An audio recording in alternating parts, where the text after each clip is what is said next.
Hello and good morning, students. Welcome to our online session of social science.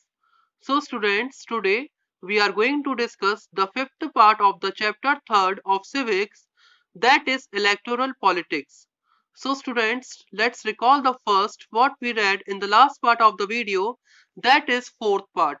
We read about the nomination of candidates for election and the election campaign that is very important for any election.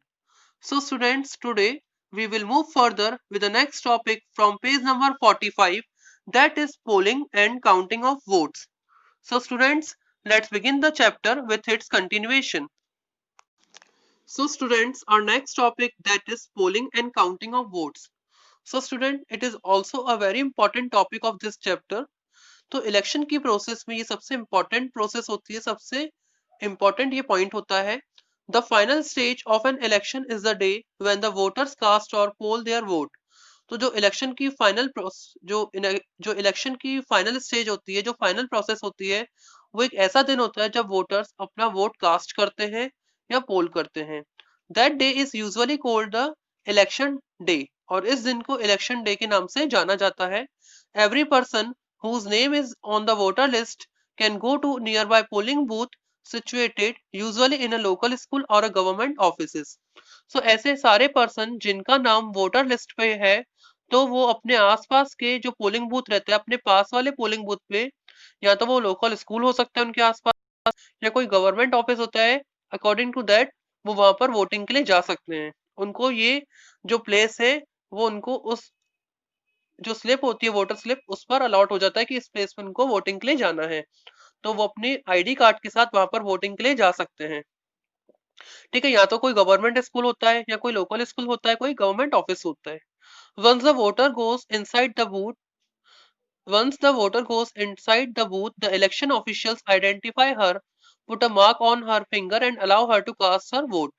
तो एक बार जब वो polling booth के inside जाते हैं, अंदर जाते हैं, तो जो इलेक्शन ऑफिशियल्स होते हैं उनको आइडेंटिफाई करते हैं और उनकी फिंगर पे एक मार्क करते हैं और उनको वो वोट कास्ट करने के लिए अलाउ करते हैं. Students, cast their vote means होता है वोट देना. ओके, तो इस अकॉर्डिंग वो लोग वोट देते हैं. An agent of each candidate is allowed to sit inside the polling booth and ensure that voting takes place in a fair way.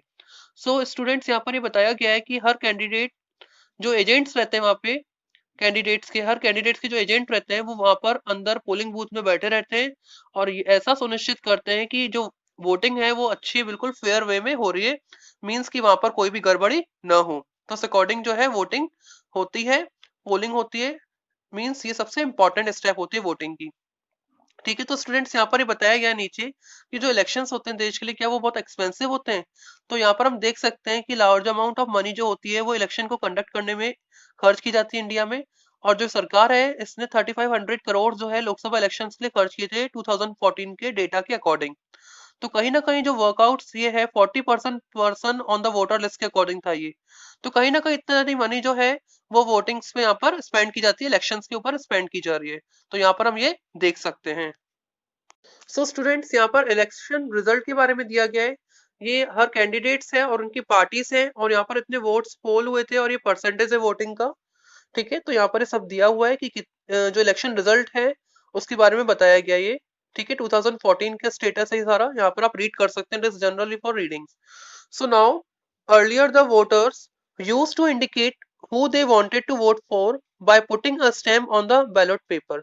So students, यहाँ पर ये बताया गया है कि जो पहले वोटिंग होती थी, जो वोटर्स होते थे, वो क्या यूज करते थे, वो इंडिकेट करते थे कि वो किसको वोट देना चाहते हैं. और ये किस पे इंडिकेट करते हैं, बैलेट पेपर होता था, उस पर स्टैंप लगाकर, ठीक है, एक स्टैम्प का यूज करके वो वोट करते थे, जिससे हम इस प्रोसेस को क्या बोलते थे, बैलेट पेपर बोलते थे.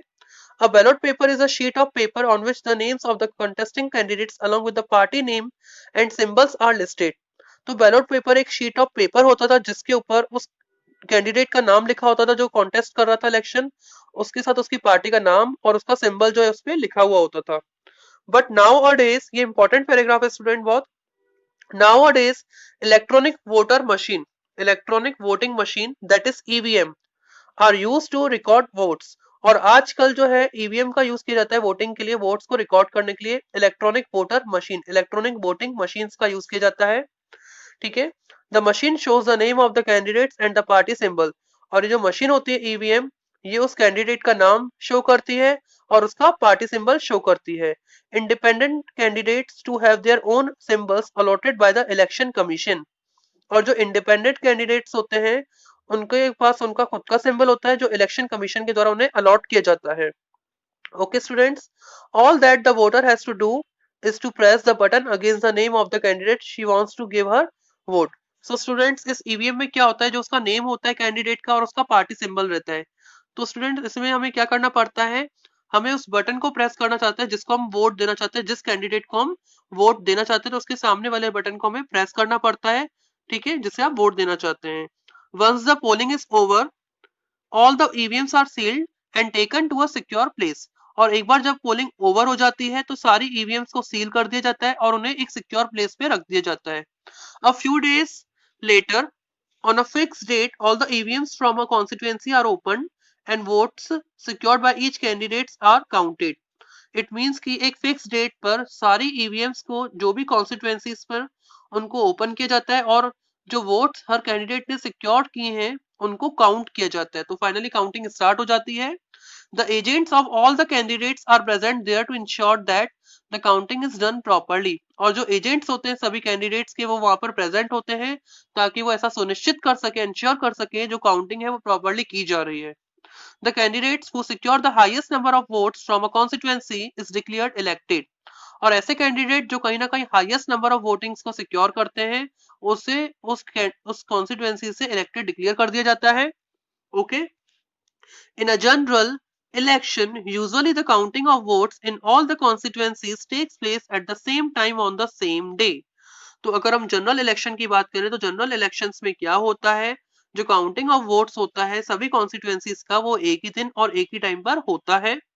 Television channels, radio and newspaper reports this event, ठीक है, और ये जो टीवी चैनल्स होते हैं, रेडियो होते हैं, न्यूज़पेपर इन इवेंट्स को रिपोर्ट करते हैं। Within the few hours of counting, all the results are declared and it becomes clear as it to who will form the next government. So कुछ घंटों में ही काउंटिंग जो चालू हो जाती है और कहीं ना कहीं कुछ घंटों के बाद रिजल्ट डिक्लेयर हो जाता है और इससे बिल्कुल ही क्लियर हो जाता है कि अगली सरकार कौन बनाएगा। तो इस अकॉर्डिंगली आपकी फाइनल प्रोसेस जो है आपकी पोलिंग वाली मींस की पोलिंग और काउंटिंग ऑफ वोट्स होते हैं। तो सबसे पहले वो वोट्स देते हैं, इसके बाद ये सारी प्रोसेस जो हमने रीड की ईवीएम्स के थ्रू, इसके बाद ये काउंटिंग होती है तो इस अकॉर्डिंग ये प्रोसेस होती है। तो ये आपने जो हमने अभी तक पढ़ा ये पूरी प्रोसेस थी कि इलेक्शन किस अकॉर्डिंग हमारे देश में कंडक्ट कराए जाते हैं और कहीं ना कहीं सबसे इंपॉर्टेंट प्रोसेस है। सो स्टूडेंट्स हमने प्रॉपर्ली रीड कर लिया कि किस अकॉर्डिंग वोटिंग होती है और किस अकॉर्डिंग काउंटिंग होती है और किस अकॉर्डिंग सरकार बनती है, और हमने डिफरेंट टाइप्स ऑफ रिजल्ट भी देखे। So students, now we will discuss about the topic 3.3, that is what makes elections in India democratic. So students अभी तक हमने पढ़ा इलेक्शन की सारी प्रोसेस, स्टेप बाय स्टेप देखी कि सबसे पहले क्या होता है, सारी प्रोसेस जो थी हमारी सीक्वेंस वाइज थी और ये सीक्वेंस कहीं ना कहीं आप लोगों के लिए बहुत इंपॉर्टेंट है कि किस तरीके से इंडिया में इलेक्शंस को कंडक्ट कराया जाता है इतना फेयर तरीके से, और कहीं ना कहीं जो ईवीएम मशीन्स यूज की जाती हैं और उसके बाद उसकी जो काउंटिंग होती है वोट्स की, उसके बाद जो नेक्स्ट गवर्नमेंट बनती है, हमने सारी स्टेप बिल्कुल स्टेप बाय स्टेप रीड की और कहीं ना कहीं आपके लिए बहुत इंपॉर्टेंट क्वेश्चन है ये, आपके लिए बहुत इंपॉर्टेंट प्रोसेस है, आपको ध्यान में रखना। So now we will discuss about the next topic, that is topic 3.3। क्या है कि what makes election in India democratic. तो हमारे इंडिया में जो इलेक्शंस होते हैं वो किस अकॉर्डिंग डेमोक्रेटिक बनते हैं, किस तरीके से वो होते हैं। So let's begin. We get to read a lot about unfair practice in elections. हमें कई बार इलेक्शंस में जो अनफेयर प्रैक्टिस होती है वो सुनाई आती है, सुनाई में पड़ती है। Newspapers and television reports often refer to such allegation, और न्यूज़पेपर टेलीविजन रिपोर्ट्स इस तरह के एलिगेशंस अक्सर लगाया करते हैं। Most of this reports are about the following, और मोस्ट ऑफ जो रिपोर्ट्स होती है वो इन बारे में रहती है। तो जिसमें फर्स्ट है आपका inclusion of false names and exclusion of genuine names in the voter list. It means कि वोटर लिस्ट में जो फॉल्स नेम्स होते हैं उनको जोड़ देना और जो सही नाम होते हैं उनको हटा देना। अक्सर वोटर लिस्ट में ये कमी हमें देखने को मिलती है, इस तरह की माल प्रैक्टिस जो हमें कहीं ना कहीं वोटर लिस्ट में देखने को मिलती है। Now the second is misuse of government facilities and officials by the ruling party. Means जो सत्ताधारी पार्टी होती है, जो रूलिंग पार्टी होती है, वो कहीं ना कहीं गवर्नमेंट फैसिलिटीज और ऑफिशियल्स का मिसयूज करती है, ये भी खबर आती है हमेशा इस तरह की। नेक्स्ट है excessive use of money by rich candidates and big parties. It means कि बहुत मनी का यूज करते हैं। जो बड़ी बड़ी अमीर पार्टियां होती है वो कहीं ना कहीं बहुत ज्यादा पैसे का यूज करती है ताकि वो चुनाव जीत सके और सत्ता में आ सकें। नेक्स्ट है intimidation of voters and rising on the polling day. तो इस तरह के एलिगेशन हमें देखने को मिलते हैं। ठीक है, कहीं ना कहीं फ्रॉड और माल प्रैक्टिस जो पार्टीज के द्वारा की जाती है ताकि वोट्स को इंक्रीज किया जा सके। तो इस तरह की हमें कहीं ना कहीं प्रॉब्लम्स जो है वो वोटिंग में देखने को मिलती है पोलिंग वाली डेट, और इस तरह की अक्सर खबरें आती हैं। So many of these reports are correct. तो कहीं ना कहीं रिपोर्ट्स होती हैं इनमें से कहीं ना कहीं काफी ज्यादा करेक्ट भी हैं। We feel unhappy when we read और सी सच रिपोर्ट्स। और हमें कहीं ना कहीं बहुत अच्छा नहीं लगता जब हम इस तरह की रिपोर्ट्स पढ़ते हैं या देखते हैं। But unfortunately but fortunately they are not on such a scale so as to defeat the very purpose of election। तो कहीं ना कहीं इतनी बड़ी नहीं रहती हैं और इतने लार्ज स्केल पर नहीं होती है कि किसी कैंडिडेट को ये इलेक्शन हराने में उसको मदद करें कि किसी को इलेक्शन ही हरवा दे। बिल्कुल this becomes clear if you ask a basic question. ये बिल्कुल क्लियर हो जाता है जब हम बेसिक क्वेश्चन पूछते हैं, can a party win an election and come to power not because it has popular support but through electoral malpractices. तो क्या कोई पार्टी इलेक्शन जीत सकती है या नहीं, क्या वो पावर में आ सकती है या नहीं? ऐसा क्योंकि इसलिए है क्योंकि कहीं ना कहीं पॉपुलर सपोर्ट है, लेकिन ये कुछ इलेक्टोरल माल प्रैक्टिस भी हो सकती है। So this is a vital question, एक बहुत बड़ा क्वेश्चन है ये। Let us carefully examine various aspect of the question. तो कहीं ना कहीं इनके हम जो एस्पेक्ट्स उनको रीड करते हैं, उनको समझते हैं, एग्जामिन करेंगे। Okay students, so students, now we will discuss about the next important topic, that is independent election commission। So student, जैसे इलेक्शन की प्रोसेस बहुत इंपॉर्टेंट थी, इसी तरीके से आपका इंडिपेंडेंट इलेक्शन कमीशन जो टॉपिक है ये भी वेरी वेरी इंपॉर्टेंट है। So you have to read this topic very carefully. सो one simple way of checking whether elections are fair or not is to look at who conducts the election। Are they independent of the government. तो एक simple way होता है check करने का कि जो elections है वो फेयर है या नहीं, कि जो इलेक्शंस कंडक्ट होते हैं इलेक्शन कमीशन के द्वारा क्या वो फेयर होते हैं या नहीं होते हैं, क्या वो इंडिपेंडेंट है गवर्नमेंट के लिए, और द कैन द गवर्नमेंट और द रूलिंग पार्टी इन्फ्लुएंस और प्रेशराइज हिम। क्या जो सरकार और या जो रूलिंग पार्टी होती है क्या उन्हें प्रेशराइज करती है? Do they have enough power to be able to conduct free and fair elections. क्या उनके पास पर्याप्त और इनफ पावर होती है क्या वो देश में फेयर और फ्री इलेक्शंस कंडक्ट करवा सके? Do they actually use this power, क्या वो एक्चुअली इस पावर का यूज करते हैं? तो ये सारे क्वेश्चंस कहीं ना कहीं हमारे माइंड में जनरेट होते हैं। So the answer to all these questions is quite positive for our country. और इन सारे क्वेश्चन का जो आंसर है वो हमारे देश के लिए कहीं ना कहीं क्वाइट पॉजिटिव है। In our country elections are conducted by an independent and very powerful election commission. It means कि हमारे देश में जो इलेक्शंस कंडक्ट कराए जाते हैं वो एक इंडिपेंडेंट और पावरफुल इलेक्शन कमीशन के द्वारा कंडक्ट कराए जाते हैं। मतलब हमारे देश में इलेक्शंस को कौन कंडक्ट कराता है? Election commission of India. It enjoys the same kind of independence that the judiciary enjoys। और ये वो सारे हर तरह की इंडिपेंडेंस को एंजॉय करती है जो हमारे मींस कि जिस तरह की जो इंडिपेंडेंस जुडिशरी के पास है उसी तरह की इंडिपेंडेंस हमारे इलेक्शन कमीशन के पास होती है। मतलब judiciary it is a independent body, it means कि election commission is also a independent body. The chief election commissioner that is CEC is appointed by the president of India. ये बहुत main point है। It means कि जो chief election commissioner होते हैं उनकी appointment कौन करता है? भारत के प्रेसिडेंट, भारत के राष्ट्रपति उनकी अपॉइंटमेंट करते हैं इलेक्शन कमीशन ऑफ इंडिया के द्वारा। मींस कि इलेक्शन कमीशन जो इलेक्शन कमिश्नर होता है देश का उसको भारत के राष्ट्रपति प्रेसिडेंट अपॉइंट करते हैं। But once appointed the chief election commissioner is not answerable to the president और द गवर्नमेंट। और एक बार जब अपॉइंटमेंट हो जाती है तो चीफ इलेक्शन कमिश्नर कहीं ना कहीं प्रेसिडेंट के लिए या सरकार के लिए आंसरेबल नहीं होते हैं, वो जवाबदेह नहीं होते हैं।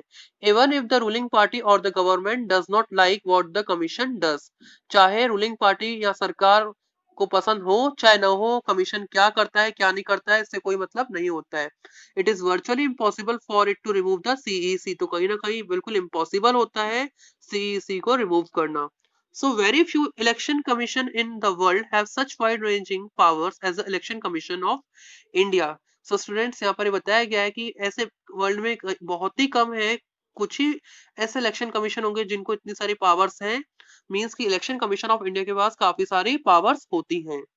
ठीक है, तो फर्स्ट पॉइंट है आपका इसमें यहाँ पर EC, that is Election Commission, takes decision on every aspect of conduct and control of elections from the announcement of elections to the declaration of result. तो जो इलेक्शन कमीशन होता है वो सभी डिसीजंस लेता है, सभी एस्पेक्ट से रिलेटेड सारे डिसीजन लेता है, इलेक्शन को कंट्रोल करता है, मींस अनाउंसमेंट्स होने से लेकर डिक्लेरेशन, रिजल्ट की डिक्लेरेशन तक की सारी प्रोसेस को वो कंट्रोल करता है। सो स्टूडेंट्स, हमने यहाँ पर क्या देखा कि जो इलेक्शन कमीशन होता है वो सारे डिसीजन, सभी एस्पेक्ट से रिलेटेड डिसीजन ले सकता है, मींस के अनाउंसमेंट होने से और डिसीजन जो रिजल्ट का जब डिक्लेरेशन होता है तब तक के सारी प्रोसेस को इलेक्शन कमीशन ही कंट्रोल करता है। Now the second is it implements the code of conduct and the punish any candidates और party that violates it. It means कि इलेक्शन कमीशन ही कोड ऑफ कंडक्ट को इम्प्लीमेंट करता है। तो स्टूडेंट्स, यहाँ पर बात ये आती है कि कोड ऑफ कंडक्ट क्या होता है। तो कोड ऑफ कंडक्ट एक ऐसी प्रोसेस होती है, listen, a set of norms and guidelines to be followed by political parties and contesting candidates during election time। मतलब ये गाइडलाइंस होती हैं जो इलेक्शन कमीशन के द्वारा दी जाती हैं पॉलिटिकल पार्टीज को, मतलब जो इलेक्शन टाइम पर कैंडिडेट्स को कंप्लीट करने पड़ते हैं, फॉलो करने पड़ते हैं। मतलब एक तरह से इन चीजों को फॉलो करना जरूरी रहता है, और अगर जो इन्हें फॉलो नहीं करता है और इनको वायलेट करता है तो उस कैंडिडेट और पार्टी को पनिश भी किया जा सकता है इलेक्शन कमीशन के द्वारा। During the election period the election commission can order the government to follow some guidelines to prevent use and misuse of government power to enhance its chances to win election or to transfer some government officials। तो election के period के duration में जो election commission होता है वो सरकार को ऑर्डर दे सकता है कि वो उनकी गाइडलाइंस को फॉलो करे, और वो कहीं ना कहीं उन्हें रोक सकता है कि ताकि वो गवर्नमेंट पावर का मिसयूज नहीं करे अपने इलेक्शन को जीतने के लिए, और कहीं ना कहीं वो गवर्नमेंट ऑफिशियल के ट्रांसफर्स भी कर सकता है। तो नेक्स्ट इलेक्शन कमीशन की पावर क्या है। When an election duty government officers work under the control of the election commission and not the government. तो इलेक्शन ड्यूटी के टाइम पर जो गवर्नमेंट ऑफिसर्स होते हैं वो किसके कंट्रोल में रहते हैं, इलेक्शन कमीशन के कंट्रोल में रहते हैं, न कि सरकार के कंट्रोल में रहते हैं। So these are the powers of the election commission. So students, in the last 25 years or so, the Election Commission has begun to exercise all its powers and even expand them। तो last के 25 years और उसमें ज्यादा में देखा जाए तो जो इलेक्शन कमीशन है उन्होंने अपनी पावर्स का यूज करना इस्तेमाल शुरू किया है और कहीं ना कहीं अपनी पावर्स को उन्होंने बढ़ाया है। Now it is very common for the election commission to reprimand the government and administration for their lapses. तो देखा जाए तो इलेक्शन कमीशन के लिए बहुत कॉमन है कि वो सरकार को एक तरीके से डांट सके या फिर इस तरीके की चीजें कर सके अगर किसी तरह का फॉल्ट उन्हें दिखता है कि सरकार वहां पर कोई सरकार की तरफ से अगर कोई खामी दिखती है, कोई फॉल्ट दिखता है, तो उनको इस तरीके से डांटने का भी उनके पास अधिकार है। When election officials come to the opinion that polling was not fair in some booth and even an entire constituency, they order a repoll। तो जब इलेक्शन ऑफिशियल्स को ऐसा ओपिनियन मिल जाए कि जो पोलिंग थी वो कुछ कुछ बूथ्स पर सही नहीं हुई है, फेयर नहीं हुई है, मींस कि पूरे एंटायर कॉन्स्टिट्यूएंसी जो क्षेत्र था पूरा, वहां पर पोलिंग बिल्कुल सही नहीं हुई है, कहीं ना कहीं वहां पर अनफेयर मींस का यूज किया गया है, तो इलेक्शन कमीशन रीपोलिंग का ऑर्डर भी दे सकते हैं, मतलब फिर से वोटिंग का भी ऑर्डर दे सकते हैं। The ruling party often do not like what the election commission does। It means कि जो रूलिंग पार्टी होती है कहीं ना कहीं उन्हें पसंद नहीं आता है कि जो इलेक्शन कमीशन ये काम करते हैं, but they have to obey, लेकिन उनको मानना तो पड़ता ही है। This would not have happened if the election commission was not independent and powerful.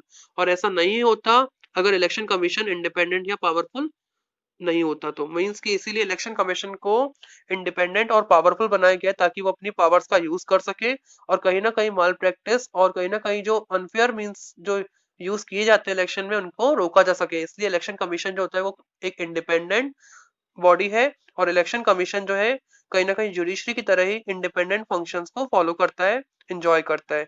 So election commission इसलिए बहुत इंपॉर्टेंट है। Okay students, okay, so it is the very important topic.